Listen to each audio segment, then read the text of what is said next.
கர்த்தருடைய பரிசுத்த நாமம் மகிமைப்படுவதாக.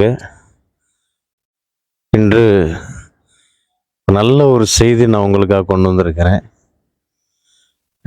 சொல்ல போனா இரக்கம் ஒரு இரக்க சுபாவம் நமக்கு தேவைப்படுதுங்க. இந்த இரக்க சுபாவத்துக்கு அவ்வளோ ஆசீர்வாதம், சொல்ல முடியாத ஆசீர்வாதங்க, வர்ணிக்க முடியாத ஆசீர்வாதம்,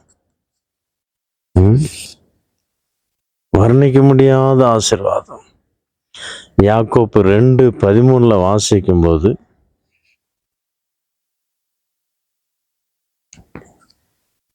ஒருவனுக்கு இரக்கம் இல்லாமல் இருக்குமானா அவனுக்கு நியாய தீர்ப்பில் கூட இரக்கம் காமிக்க மாட்டாராம். ஆனா அவன் ஒரு இரக்க சுபாவம் உள்ளவனா இருப்பானா அவன் நியாய தீர்ப்புல அந்த இரக்கம் மேன்மை பாராட்டுமா. எனக்கு அருமையான தேவனுடைய பிள்ளை, இந்த உலகத்துல ஒரு தெய்வீக சுபாவம்னா இந்த இரக்க சுபாவம். மத்தேயு 14வது அதிகாரம் 14வது வசனத்துல அதுல சொல்லப்பட்டிருக்கு, இயேசு மனதுருகினார். இந்த மனதுருகிற ஒரு சுபாவம் நமக்கு வேணும். மனதுருகணும். ஒரு வியாதிஸ்தர் இருக்கிறாங்களா, அவங்களை பார்த்து மனதுருகணும்.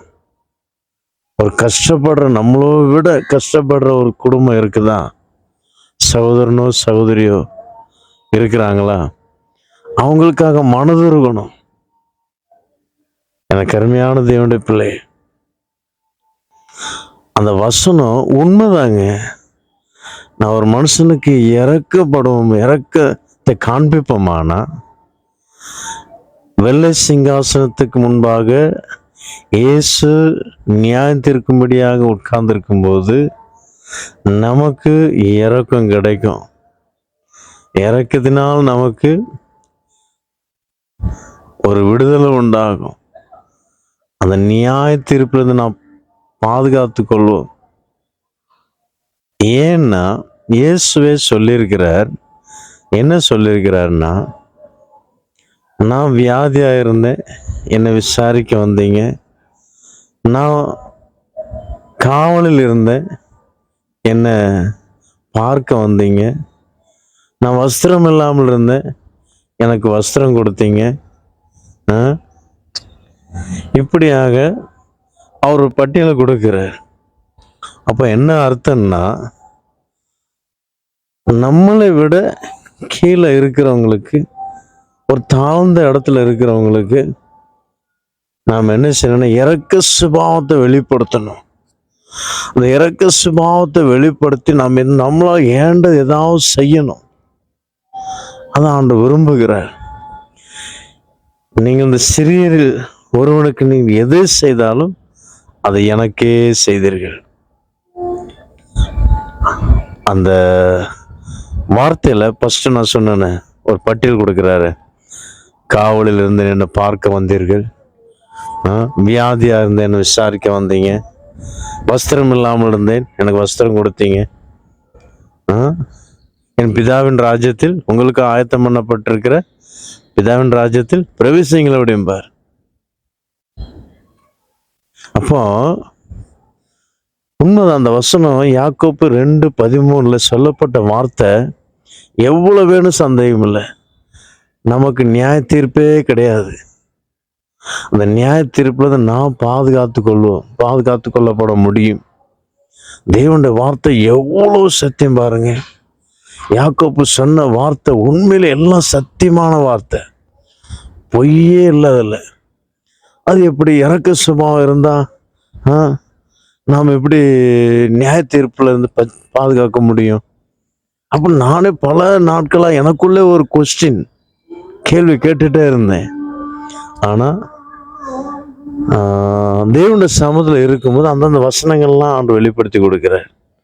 இப்படி அதிகாலையில் 4 மணிக்கு தேவனுடைய சமூகத்தில் உட்கார்ந்து ஜெபிக்கும் போது அவர் என்ன செய்தாருன்னா, நல்ல ஒரு வெளிப்பாடு அப்படி கொடுத்துட்டே இருக்கிறார். எனக்கு ஆச்சரியமா இருக்கு. எனக்கு ஆச்சரியமா இருக்கு. இப்படி ஒரு வெளிப்பாடா? உண்மைதான் அந்த வசனம். ஏன்னா இயேசு சொன்னாருங்க. இயேசு சொன்னார் அந்த வார்த்தை. இயேசு சொன்னார், இந்த சிறியரில் ஒருவனுக்கு நீங்கள் எதை செய்தாலும் அதை எனக்கு செய்தீர்கள். இப்போ தேவனுக்கு நாம் ஒன்று செய்வோமான அவர் நம்மளை கைவிட்டுருவாரா? எபிரேயர்ல ஒரு வார்த்தை சொல்லப்பட்டிருக்கோம், நம்முடைய கிரியைகளை மறந்து விடுவதற்கு அவர் அநீதி உள்ள தேவன் அல்ல. அவர் அநீதி உள்ள தேவன் அல்ல. எனக்கு அருமையான தேவனுடைய பிள்ளை, நாம் இறக்க சுபாவம் உள்ளவர்களாக நாம் மாறும். இறக்கப்படணும். நம்ம எல்லாருமே இறக்க சுபாவம் உள்ளவர்களாக இருக்கிறோம் கிறிஸ்தவங்க. உண்மையில நம்ம கீழே உள்ளவங்க சாப்பாடு இல்லாமல் இருக்கிறாங்க, வஸ்திரம் இல்லாமல் இருக்கிறாங்க. நாம் செய்கிறோம். நாம் செய்யலன்னு நான் சொல்லலை, நாம் செய்கிறோம். அதை விட மேலான ஒரு சத்தியம் என்னன்னா, நம்ம கூட இருக்கிறவங்க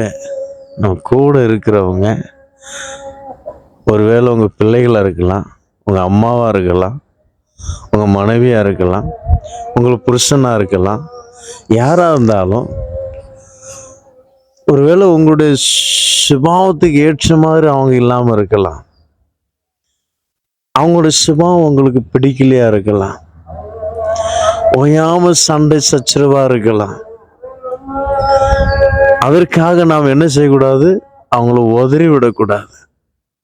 என்ன செய்யக்கூடாது? உதறி விடக்கூடாது. இவங்க மாற மாட்டாங்க, இவங்க இத்தனை வருஷம் ஆரம்பத்திலேருந்தே கிறிஸ்தவங்க, இவங்க மாற மாட்டாங்க, இத்தனை வருஷம் ஊழியம் பண்றாங்க, இத்தனை வருஷம் ஆவிக்குரிய சபைக்கு போறாங்க, எத்தனையோ செய்தி கேட்குறாங்க, செய்தி பிரசங்கம் பண்றாங்க, ஆராதனை பண்றாங்க, இவங்க சுபாவம் மாறாது அப்படி நினைச்சு நம்ம யாரும் என்ன செய்யக்கூடாது? உதறக்கூடாது. அவங்க மேல நாம் என்ன செய்யணும்? இறக்கப்படணும். அவங்க மேல இறக்கப்பட்டு நாம் என்ன செய்யணும்னா அவங்களுக்காக ஜெபிக்கணும். எனக்கு அருமையான தேவனுடைய பிள்ளை, அவங்களுக்காக நாம் ஜெபிக்கிறோம் பாருங்க. அந்த ஜெபத்தினால அவங்களுடைய சுபாவங்கள் மாறும். நடந்த ஒரு சம்பவத்தை மாத்திரம் நான் அவங்களுக்கு சொல்ல விரும்புகிறேன். ஒரு குடும்பத்தில் 2 சின்ன பிள்ளைங்க, சின்ன தம்பிமார்கள் தான். சின்ன தம்பி, அவன் வயசு கொஞ்சம் ஒரு 28 வயசுக்குள்ளே தான் இருக்கும் 2 பேருக்கும், அந்த கணவன் மனைவிமார்கள் இருக்கும். அவங்க 2 பிள்ளைங்க. மனைவி வீட்டில் சொந்த வீடு இருக்கு, ஒரே ஒரு மகா தான். ஆனால் புருஷன் தன்னுடைய வீட்டில் இருக்கலாம். ஆனால் புருஷன் என்ன பண்ணாருன்னா, மாமனார் வீட்டில் இருக்க இஷ்டம் இல்லாமல் தனக்குன்னு ஒரு சொந்த வீடு இருக்குல்ல, அந்த வீட்டுக்கு போவோம் அப்படின்னு அங்கே கூப்பிட்டு போயிட்டாங்க. சரி, ஓகே, இது நல்லதுதான் அப்படின்ட்டு அவங்களும் மனைவியும் வந்துட்டாங்க. மனைவியோடைய அப்பா அம்மா சந்தோஷமா அனுப்பி வச்சாங்க. போமா, நல்லதுதான். நாள் கடந்தது. ஆனால் அந்த சகோதரனுக்கு ஒரு கெட்ட பழக்கம் கிடையாது. நல்ல சுபாவம், அருமையான சுபாவம். ஆனால் யாராவது அவன்கிட்ட பணம் வந்து கேட்டாங்கன்னா, ஒரு 50,000 கொடுங்க, ஒரு 1,00,000 கொடுங்க, ஒரு 2 லட்சம் கொடுங்க, என்ன செய்ய அவருடைய மனது இருக்கும். ஐயோ பாவம், என்ன செய்ய கேட்குறாரு. அவர்கிட்ட இருந்ததெல்லாம் காலி பண்ணி மறுபடியும் கடன் வாங்கி கொடுக்கத்தக்கதாக அவருடைய சுபாவம். அப்படி கொடுத்து கடன் வாங்கினவங்க திரும்பி கொடுக்கல. இவர் கடன் வாங்கினவங்க எல்லாரும் இவங்களை ப்ரெஸ் பண்ண ஆரம்பிச்சாங்க. வர வழி இல்லை, தன்னுடைய வீடை அவர் விற்று எல்லாருடைய கடனையும் அடைச்சார். அப்படி உங்களுடைய மனைவி எவ்வளோ சொல்லுவாங்க, கேட்க மாட்டார், ஒரு வார்த்தை கேட்க மாட்டார். ஆனால் அந்த மனைவி என்ன செஞ்சாங்க? விட்டுட்டு போயிடலாம், இந்த மனுஷனோட நான் இருக்க முடியாது, இந்த மனுஷன் வீணா செலவு பண்ணிட்டு இருக்கிறாரு. சொந்த வீடு இருக்கு, மனைவிக்கு சொந்த வீடு இருக்கு, அப்பா அம்மா இருக்கிறாங்க, நல்ல பணம் இருக்கு, செல்வாக்கு இருக்கு, எல்லாம் இருக்கு.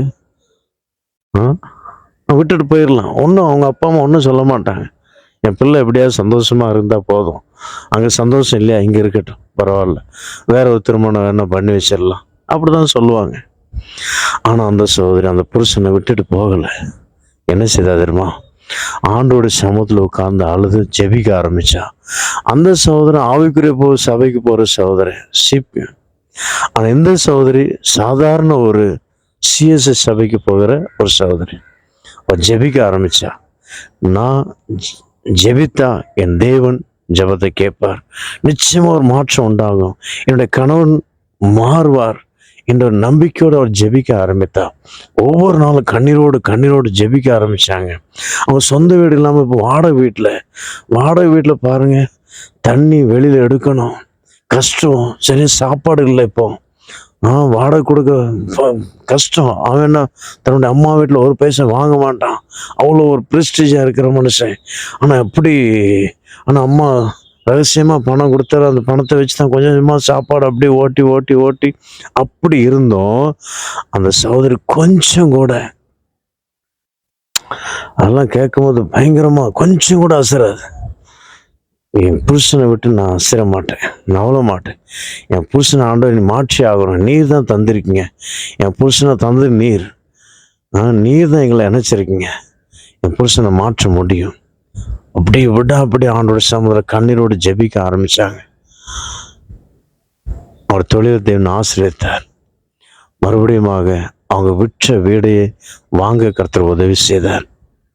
எனக்கு அருமையான தேவனுடைய பிள்ளை, அதுக்கு பிறகு புருஷன் உணர்ந்து கொண்டான், என்னுடைய மனைவி உண்மையாகவே அவள் ஒரு தெய்வ ஸ்திரீ, அவள் ஒரு ஜெபிக்கிற ஸ்திரீ, அவள் சொன்னால் கரெக்டாக இருக்கும். நான் அவள் சொல்ல வார்த்தைக்கு கீழ்ப்படியாமல் போனதுனால ரொம்ப நான் அனுபவப்பட்டேன், கஷ்டப்பட்டேன். இப்போ நான் திருந்துட்டேன். என் மனைவி ஃபஸ்ட்டு என் தெய்வம், ரெண்டாவது என் மனைவி தான் அப்படின்னு சொல்லி மனைவியுடைய வார்த்தையை கீழ்ப்படிந்து செய்ய ஆரம்பித்தார். குடும்பத்தை நடத்த ஆரம்பித்தார். ஆசீர்வாதமாக இருக்கிறார். எனக்கு அருமையான தேவனுடைய பிள்ளை, ஒருவேளை உங்களுடைய மனைவி உங்களுக்கு கீழ்ப்படியாமல் இருக்கலாம், உங்களுக்கு பிடிக்காத வார்த்தைகள் பேசலாம், பிடிக்காத காரியத்தை செய்யலாம், ஒருவேளை உங்கள் பிள்ளைங்க செய்யலாம், ஒருவேளை உங்கள் பெற்றோர்கள் உங்களுக்கு பிடிக்காத காரியத்தை செய்யலாம். ஜெபம் பண்ணி பாருங்கள், உதறி விடாதுங்க. இவன் பிறந்திருந்து கிறிஸ்தவன், சர்ச்சுக்கு போகிறான், ஆவிக்குரிய சபைக்கு போகிறான், இவன் விளங்க மாட்டான், இவன் சரிப்பட மாட்டான், அப்படி யாரும் ஞாபகம் இருக்காதுங்க. தேவன் மாற்ற முடியும். ஜெபம் ஒரு மனுஷனுக்காக இறக்கப்பட்டு ஜெபிக்கணும். அந்த சகோதரி தன்னுடைய புருஷன் மேல இறக்கப்பட்டு ஜெபித்தாள். ஆண்டவர் கைவிடல. ஆண்டவர் சகோதரின் ஜெபத்தை கேட்டு மேன்மைப்படுத்தினார். எனக்கு அருமையான தேவனுடைய பிள்ளை, உங்களையும் மேன்மைப்படுத்துவார். நம் இறக்க சுபாவத்தை நாம் பெற்றுக்கொள்வோம். ஆண்டோட சமூகத்தில் காத்திருந்த தேவன் நம்முடைய ஜெபத்தை கேட்பார். நம்ம யார் பிடிக்கலையோ, யாரை நம்ம பிடிக்கல அப்படின்னு வெறுத்து தள்ளுறோமோ, லாஸ்ட்ல அவங்க தான் நம்ம பிடிப்பாங்க, நம்ம பிடித்தவர்களாக மாறுவாங்க. நிச்சயமா நடக்கும். கர்த்தர் பெரிய காரியங்களை செய்வார். கர்த்தர் உங்களை ஆசீர்வதிப்பாராக. God bless you. ஆமென்.